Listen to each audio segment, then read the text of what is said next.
यह सहकारी स्वामित्व। डीडी किसान, बदलते भारत की शान।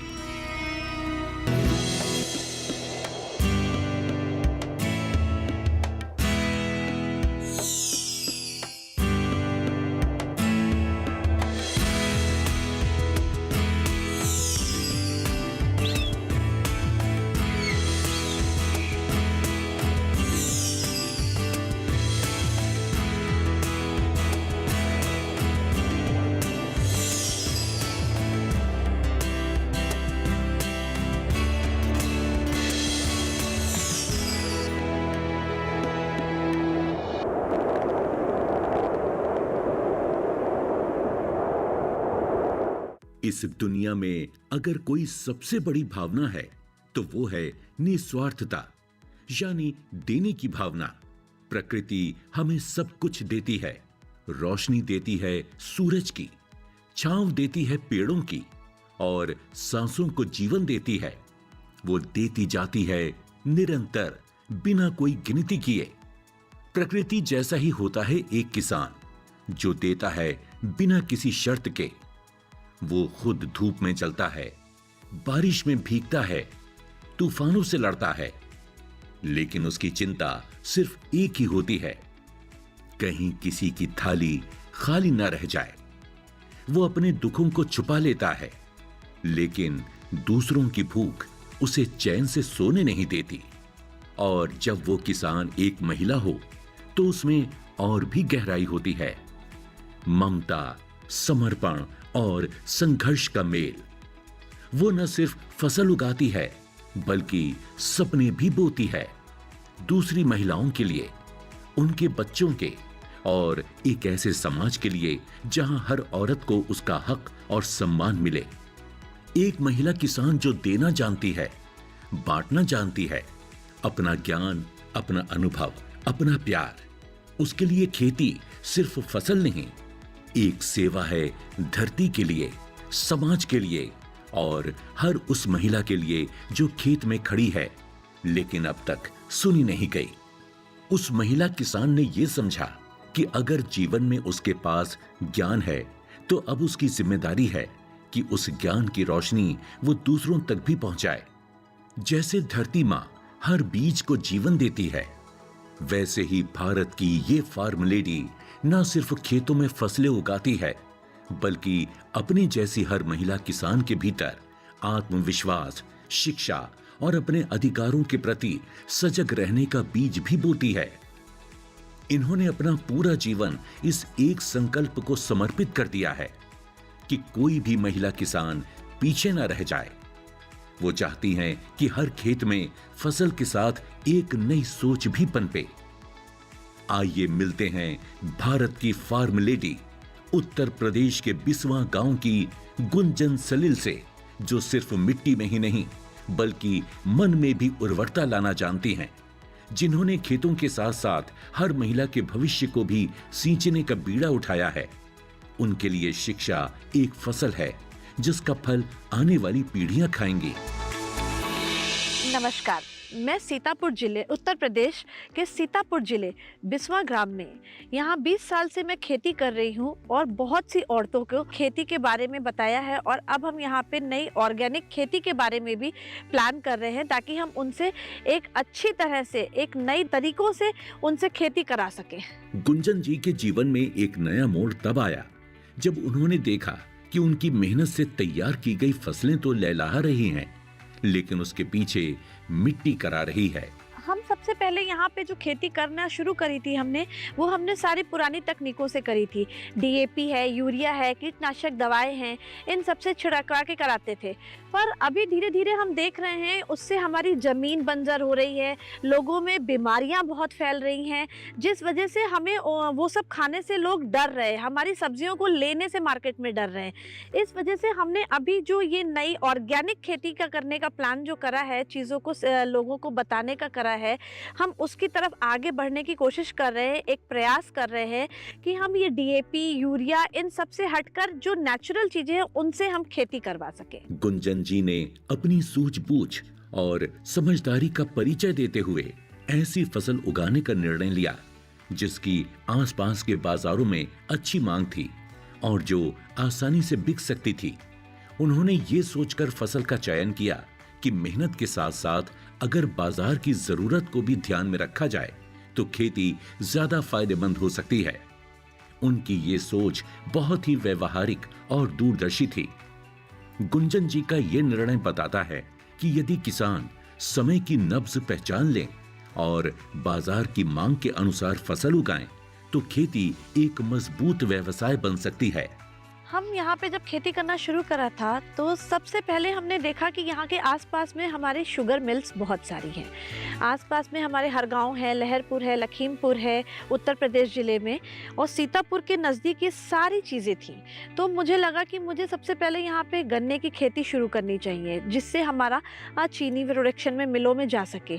तो इसलिए हमने सबसे पहले यहाँ गन्ने की खेती शुरू करी। गुंजन जी हमेशा से समाज के प्रति अपनी जिम्मेदारी को समझती रही हैं। खेती उनके लिए केवल एक आजीविका का साधन नहीं, बल्कि एक ऐसा माध्यम है जिससे वो अपने आसपास के लोगों के जीवन में सकारात्मक बदलाव ला सके। इसी सोच के साथ उन्होंने अपने खेत में पहले से लगाई जा रही फसल के साथ साथ और भी फसलें जोड़ने का निर्णय लिया। उनका ये कदम केवल उत्पादन बढ़ाने तक सीमित नहीं था, बल्कि इसके पीछे एक गहरी मानवीय भावना छुपी थी। गन्ने से धीरे धीरे हमने फिर सोचा कि ये मिल में जाता है, ये साल भर की फसल होती है, पूरे साल हम एक बार लगाते हैं, साल भर बाद ये कटती है। तो इसके बीच में भी बहुत टाइम होता है जिसमें लोग खाली रहते हैं और बहुत सी औरतें हैं जो इस भाई बो के चली गई, बट बीच में फिर वो खाली हैं, उनके पास कोई काम नहीं है। तब फिर हमने धीरे धीरे उसी जगहों पे बीच बीच में लाही का प्रयोग करा, जो लाही बुआनी शुरू करी कि सीजन पे कम से कम उन्हें बराबर बराबर काम मिलता रहे, काम होता रहे। अपने पति का साथ निभाने का जब सवाल आया तो गुंजन जी ने एक पल भी नहीं सोचा। खेती उनके लिए एक नई दुनिया थी। मिट्टी, बीज, मौसम और मेहनत की भाषा, पर उन्होंने खुद को उसमें पूरी तरह से ढाल लिया। खेत अब उनके लिए सिर्फ जमीन का टुकड़ा नहीं, बल्कि उम्मीद का एक सपना बन गए। हर सुबह सूरज के साथ उठकर खेतों का जायजा लेना, मजदूरों से संवाद करना, मौसम के मिजाज को समझना, ये सब उन्होंने सीखा और धीरे धीरे एक कुशल कृषक की तरह अपनी पहचान बना ली। जब मैं यहाँ शादी होकर के आई थी तो मैंने देखा ही यहाँ पे फार्मिंग होती है, बहुत लार्ज स्केल पे फार्मिंग थी यहाँ पे। लेकिन हमारे जो पति थे वो एक बिज़नेस भी शुरू कर लिए थे साथ में, जिसमें कि उनको नए बिज़नेस होने की वजह से वहाँ समय बहुत ज़्यादा देना पड़ रहा था और फार्मिंग में समय दे नहीं पा रहे थे वो। फिर उन्होंने मुझे बोला कि कम से कम आप घर पे हो तो आप फार्मिंग देख लो, तो मैं इधर नए बिज़नेस को इस्टेब्लिश कर सकता हूँ। तो मुझे लगा कि ठीक है, कोई नहीं। अपने खेतों पर काम कर रही महिलाओं के साथ हो रहा शोषण गुंजन जी को भीतर तक झकझोर गया। जब उन्होंने देखा कि मजदूरी को लेकर पति पत्नी के बीच झगड़े हो रहे हैं और महिलाएं बार बार अपमानित महसूस कर रही हैं, तो ये दृश्य उनके दिल को बहुत आहत कर गया। उन्हें एहसास हुआ कि इन मेहनती महिलाओं को सिर्फ काम नहीं चाहिए, बल्कि सम्मान और समझदारी भरा व्यवहार भी उतना ही जरूरी है। एक औरत होने के नाते वो इन महिलाओं का दर्द समझ सकती थीं। धीरे धीरे उन्होंने एक ऐसा वातावरण बनाया जहां महिलाएं खुलकर बोल सकें, अपनी समस्याएं साझा कर सकें और अपने हक के लिए खड़ी हो सकें। जब मैं यहाँ खेतों में आती थी सुबह, तो मैं देखती थी कि यहाँ पे जो लेबर किसान काम करने आ रहे हैं वो इतना नशे में आते थे कि देख के उनके मतलब उनसे काम कराना बहुत मुश्किल होता था। और जो उनके आके खड़े नहीं हुए कि पता चला पीछे से उनकी बीवियां आ रही हैं और वहाँ पे खेत में झगड़ रही हैं, जो काम पे असर करता था। औरतें जब झगड़ती थी तो मुझे देख करके लगता था कि बताइए ये औरत कितना परेशान हो रही है, कितना शोषित हो रही है इन आदमियों से जो कि काम आ रहे हैं लेकिन अपने घरों में नहीं दे रहे हैं पैसा। वो बेचारी रो रही हैं, परेशान हो रही हैं। तब मुझे लगा कि क्यों नहीं हम इन औरतों से भी काम ले सकते हैं, क्यों हम इनसे काम कराएं ना, ये काम कर सकती हैं, बहुत अच्छा काम करेंगी क्योंकि इनकी ज़रूरत है। और फिर वो धीरे धीरे करते हमारे साथ जुड़ी। भारत की फार्म लेडी मैं हूँ, धरती की शान। किसान साथियों, कम लागत में बेहतर उत्पादन के लिए बुआई या रोपाई से पहले इफ्को नैनो डीएपी से बीज और पौध का शोधन करें। बीज के शोधन के लिए प्रति किलो बीज में 5 मिलीलीटर नैनो डीएपी और जड़ शोधन के लिए इतनी ही मात्रा 1 लीटर पानी में मिलाएं। आलू के कंद और गन्ने के लिए प्रति टंकी 3 ढक्कन नैनो डीएपी मिलाकर शोधन करें। बोई गई फसलों में 30, रोपित फसलों में 20 से 25 दिन, आलू में 30 और गन्ने में 60 दिन पर नैनो डीएपी और नैनो यूरिया का पत्तियों पर छिड़काव करें। फसल की जरूरत के अनुसार नैनो यूरिया प्लस का दोबारा छिड़काव करें। इफ्को नैनो फर्टिलाइजर की ताकत से फसलें लहलहा उठेंगी। खुशखबरी आप जैसे युवाओं के लिए भारत सरकार की एक शानदार स्कीम है। इसमें सरकार युवाओं को विभिन्न सेक्टर्स में देश की टॉप कंपनीज में इंटर्नशिप करने का मौका दे रही है। इस स्कीम का लाभ 21 से 24 साल के युवा उठा सकते हैं जो फुल टाइम एजुकेशन या एम्प्लॉयमेंट में नहीं है। प्राइम मिनिस्टर इंटर्नशिप स्कीम, आपके सपनों की उड़ान।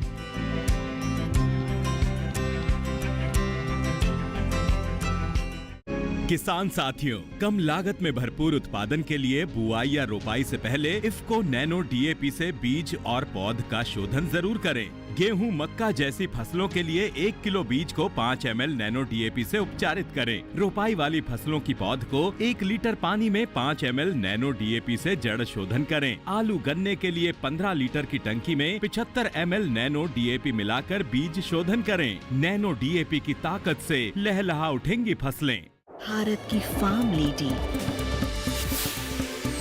हूँ धरती की शान। जब गुंजन जी ने जैविक खेती का निर्णय लिया तो उससे जुड़े हर पहलू को बारीकी से समझा। अपनी खेत पर जैविक खेती के हर एक घटक की आवश्यकता अनुरूप पूर्ति हो सके, उसके सारे इंतजाम पहले से किए और फिर शुरू हुआ इसके पर्यावरण के साथ जुड़कर खेतों में फसल उगाने का सफर। जब हमने देखा कि हम जैविक खेती करना चाह, हम बढ़े उसकी ओर, तो फिर हमें लगा कि हम अपने ही खेतों में गाय पाल लें।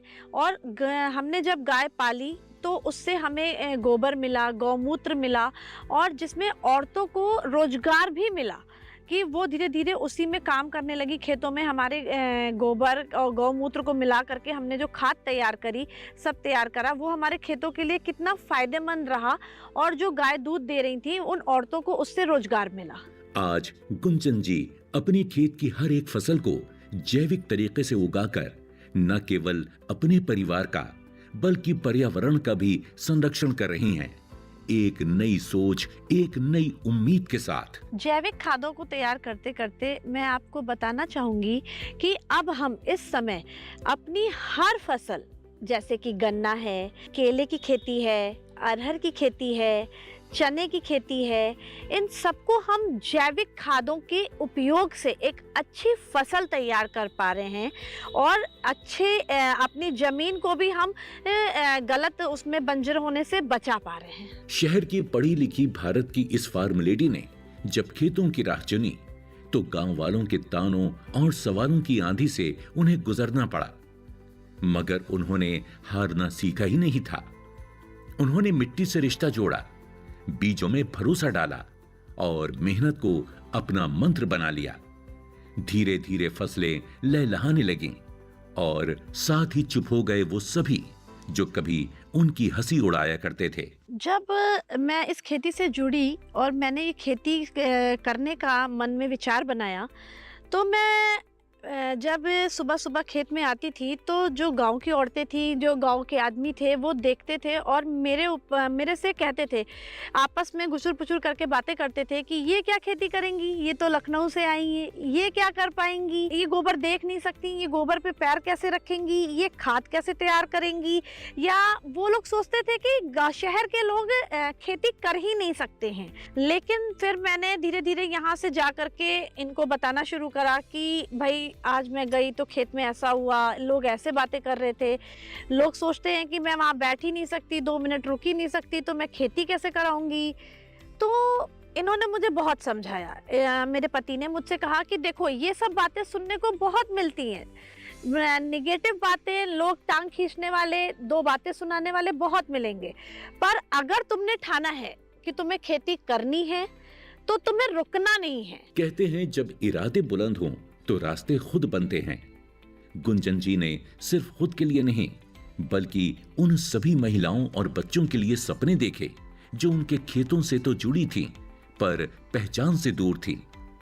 भारत की इस फार्म लेडी ने ठान लिया कि खेतों में काम करने वाली हर महिला और वहां खेलते हर बच्चे का जीवन बेहतर बनाना है ताकि हर खेत खुशहाली का प्रतीक बन जाए और हर चेहरा मुस्कुराए। जब हम यहाँ पे खेती में काम कर रहे थे और जो औरतें हमारे साथ जुड़ी थी तो मुझे 6-7 साल हो गए थे खेती करते हुए उन औरतों के साथ।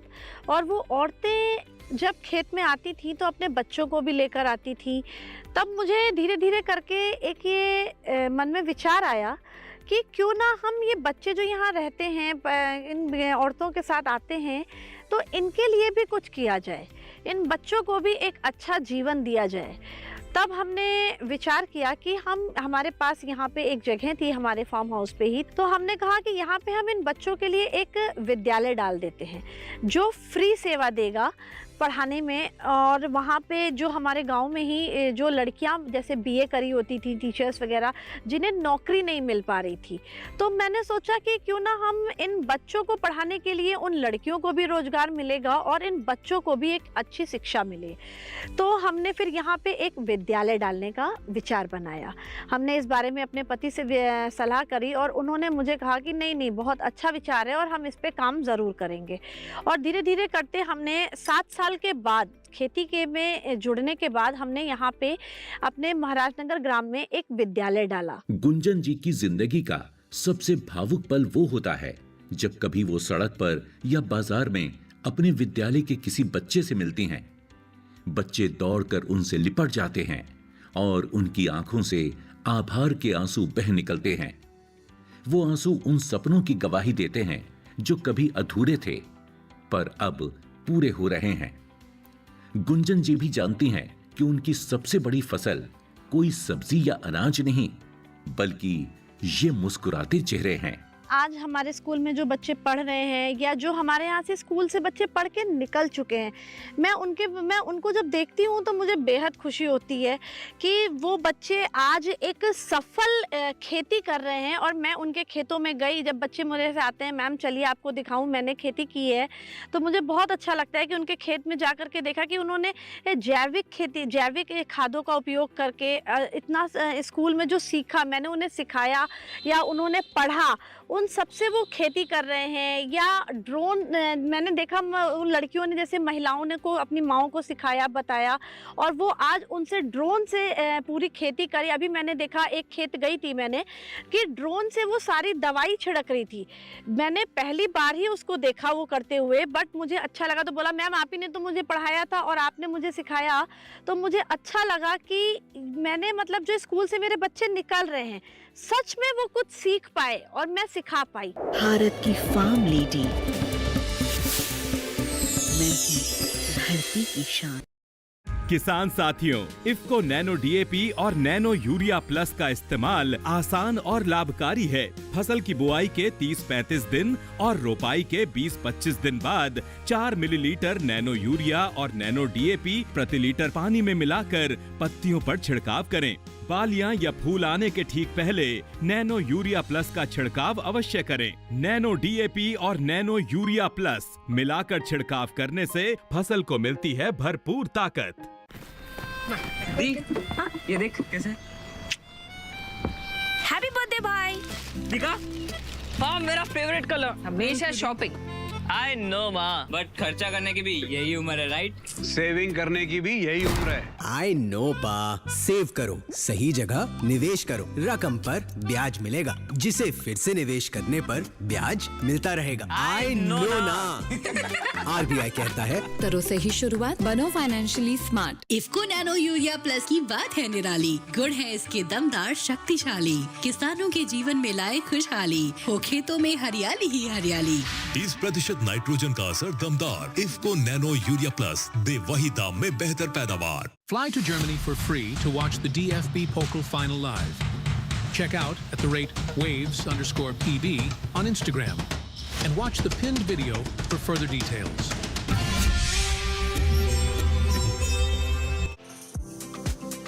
किसान साथियों, खेती का खर्च और मानव श्रम कम करने के लिए ड्रोन से छिड़काव बेहद आसान और लाभकारी विकल्प है। 1 एकड़ में फसल के लिए ड्रोन की 10 लीटर की टंकी में 500 मिलीलीटर यानी 1 बोतल नैनो डीएपी और 500 मिलीलीटर नैनो यूरिया प्लस मिलाकर छिड़काव करें। ड्रोन से 1 एकड़ में स्प्रे सिर्फ 6 से 7 मिनट में हो जाता है। ड्रोन से नैनो उर्वरकों का छिड़काव यानी खेती को रफ्तार। भारत की फार्म लेडी, मैं हूँ धरती की शान। गुंजन जी की सोच बस फसल उगाने तक सीमित नहीं थी। जब फसल कट जाती तो खेतों में बचे अवशेषों को जहां अन्य किसान जला देते या बेकार मान लेते, वहीं उन्होंने उन बचे हुए अवशेषों को भी उपयोगी बनाने का तरीका खोज निकाला। देखते ही देखते गांव की कई महिलाएं उनसे जुड़ती चली गईं। अब वो न केवल खेतों में काम करती हैं, बल्कि फसल कटाई के बाद भी हर महिला के चेहरे पर आत्मविश्वास की चमक और आंखों में एक नई उम्मीद है। भारत की फार्म लेडी गुंजन सलिल सिर्फ खेतों की रूपरेखा नहीं बदल रही, वो पूरे समाज की सोच को एक नई दिशा दे रही हैं। ये जो औरतें किसान खेत में काम कर रही थी, हमारी एक फसल बो देने के बाद कटने में बहुत समय होता है। इस बीच का जो समय बचता है और जो खेत में हमारे औरतों के पास समय बचता था, उसमें अब वो क्या करें, खाली हैं, परेशान हैं। तो जो हमारी पुरानी फसल कटी हो जाती थी भाई, उसमें से बचे हुए जो मटेरियल बचता था भाई, उससे हमने खाद भी बना ली, सब तरह से हमने उसका इस्तेमाल कर लिया। पर उसके बाद भी हमारे पास बहुत सा ऐसा मटेरियल बचता है फार्म पे जो कि हम इस्तेमाल कर सकते हैं। उसी में एक चीज़ बचती है, जैसे कि रेशे होते हैं, बाली कट गई, ऊपर नीचे डंडियाँ बच रही हैं, बांस की हैं, लकड़ी की हैं, बहुत सी चीज़ें। गन्ने के खेत में जाओ तो छिलने के बाद उसके पत्ते साइड की छीलन बचती है। तो इन सब से हमने फिर धीरे धीरे करके एक सेंटर खोला, जिसमें कि औरतें जो खाली समय में खेती के समय टाइम पीरियड के बीच में जो समय उनका बच रहा है, वो बचा करके उससे भी उसमें भी काम कर सके। गुंजन जी के खेतों में जो महिलाएं काम करने आती थीं, वो सिर्फ किसान नहीं थीं, वो अपने भीतर कई अनदेखे हुनर समेटे हुए थीं। किसी के हाथ में सिलाई का कमाल था तो कोई पारंपरिक हस्तकला में माहिर थी। किसी को जैविक खाद बनाना आता था तो कोई प्राकृतिक रंगों से रंगाई पुताई जानती थी। लेकिन अफसोस, इन हुनर को न कभी मंच मिला न पहचान। गुंजन जी की पारखी नजरों ने इन छिपे हुए हीरों को पहचान लिया। उन्होंने न केवल उन्हें हौसला दिया, बल्कि प्रशिक्षण, बाजार और आत्मनिर्भरता का रास्ता भी दिखाया। आज वो महिलाएं सिर्फ खेतों में काम नहीं करती, वो खुद की पहचान बना रही हैं, कारीगर, प्रशिक्षक और उद्यमी बनकर। खेती करती हुई औरतें जब धीरे धीरे करके हमारे इस रोजगार केंद्र से जुड़ी, हमारे इस प्रशिक्षण केंद्र से जुड़ी, तब मुझे पता चला कि इन औरतों के अंदर बहुत सी कलाएं हैं और बहुत से हुनर हैं जो इन्हें कभी सही दिशा सही में मिली ही नहीं कि ये कर पाएं। ये परेशान घर में बैठकर जो रह रही थी, ये बेकार में रह रही थी, क्योंकि इनके अंदर खुद इतना हुनर था कि ये खुद बहुत कुछ कर सकती थी। और उस प्रशिक्षण केंद्र पे आकर के, रोजगार केंद्र पे आकर के उन्होंने उन चीज़ों को मुझे दिखाया करके कि वो चिकनकारी का काम कर रही थी, जो कि लखनऊ में बहुत ही मशहूर है। वो काम उन्हें बहुत सुंदर तरीके से आता था और उन्होंने शर्टें चिकन की करके मुझे दिखाई कि मैं ये देखिए मैं काट रही हूँ, और मुझे लगा कि इनको अब मुझे एक सही दिशा में ले जाना पड़ेगा। आज गुंजन जी ने जैविक खेती के महत्व को समझकर अपने खेतों की तस्वीर ही बदल दी है। अब अपने अनुभवों से वो देश की हजारों महिलाओं को प्रेरित कर रही हैं। ये बताते हुए उनकी आंखों में चमक और बढ़ जाती है कि सच्ची समृद्धि धरती माँ के साथ समन्वय में ही है। खेती हमारे लिए बहुत आसान भी हो गई है। नई तकनीकियों, जैविक खादों से, इन सब से इतना आराम हो गया है कि आपके घर में कहीं पीछे एक छोटा सा कोना भी है तो आप उसमें भी अच्छे से खेती कर सकते हैं। भाई सब्जी बुआ सकते हैं, जो आप जैविक खादों का उपयोग घर में, आप फल है, सब्जियां हैं काट रहे हैं, उनके छिलके हैं, भाई इन सबको डाल के भी आप खाद तैयार कर लीजिए, तो आपके घर में अपनी सब्जी बो सकते हैं, सब कुछ कर सकते हैं। आजकल इतना ज़्यादा हम पढ़ रहे हैं, सरकारी योजनाओं में देख रहे हैं कि खाद किस तरह से बनाएं, इन सब के बारे में जानने की कोशिश करें और उनको समझें, पढ़ें। नहीं है तो अपने जो आसपास खेती कर रही हूँ उनसे मिलें, उनसे पूछें, उनके खेतों को देखें, समझें कि उन्होंने कैसे करी, जो इतनी सुंदर उनका खेत भी नहीं खराब हुआ और उन्होंने एक अच्छी फसल तैयार करी है। गुंजन दीदी के साथ जब से खेतों में काम कर रही हूँ तब से फिर कढ़ाई का काम करवाती हूँ, सैंपल में सिलाई का काम करवाती हूँ। बहुत हमारे जीवन में जब से दीदी का काम करवा रही हूँ तब से परिवर्तन आया। मैं जब से गुंजन मैम से 10 सालों से जुड़ी हुई हूँ, किसान महिलाओं को वर्क सिखाना मेरा वर्क है। सिलाई का, कढ़ाई का और जूट का, ये सारा वर्क मैं देखती हूँ, करवाती हूँ। यहाँ जो मैम काम कर रही हैं खेतीबाड़ी से जुड़े और उन देहात की औरतों के साथ महिलाओं के उत्थान के लिए, जैसे कि खेतीबाड़ी में काम करना, उसके पश्चात जो समय बचता है उसमें यहाँ के एक रोजगार केंद्र खोले हुए हैं, प्रशिक्षण दे रही हैं। और उनके जो बच्चे हैं उनका भी यहाँ पे थोड़ा ध्यान दिया जा रहा है, उनको थोड़ा बहुत पढ़ाई के संबंध में थोड़ा बताया जा रहा है। और ऐसे सभी कार्यों में जो हमारी मैम हैं बहुत काफ़ी योगदान दे रही हैं। गुंजन मैम खेती किसानी के साथ साथ यहाँ पे सिलाई, कढ़ाई, बुनाई आदि का महिलाओं को प्रशिक्षण देकर उनकी समृद्धि में योगदान दे रही हैं। भारत की इस फार्म लेडी का समर्पण और त्याग कुछ अलग ही है। उन्होंने सिर्फ अपने लिए बदलाव नहीं किए, बल्कि अपने आसपास के पूरे वातावरण को बदलने का बीड़ा उठाया। और ये कोई छोटी बात नहीं है। उनके प्रयास न केवल सराहनीय हैं, बल्कि प्रेरणा का स्रोत हैं उन सभी के लिए जो बदलाव लाना तो चाहते हैं, पर आरंभ करने से संकोच करते हैं। भारत की फार्म लेडी गुंजन सलिल न केवल खेतों में फसलें उगाती हैं, बल्कि अपनी जैसी हर महिला किसान के जीवन में ज्ञान, आत्मबल और अधिकार का बीज भी बोती हैं।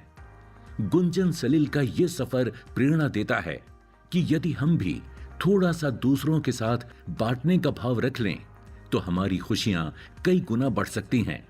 असली समृद्धि जमीन से नहीं, जमीर से आती है। और अगर एक नारी ठान ले तो वो बंजर जमीन को भी हरियाली में बदल सकती है और बुझे चेहरों को भी उम्मीद से भर सकती है।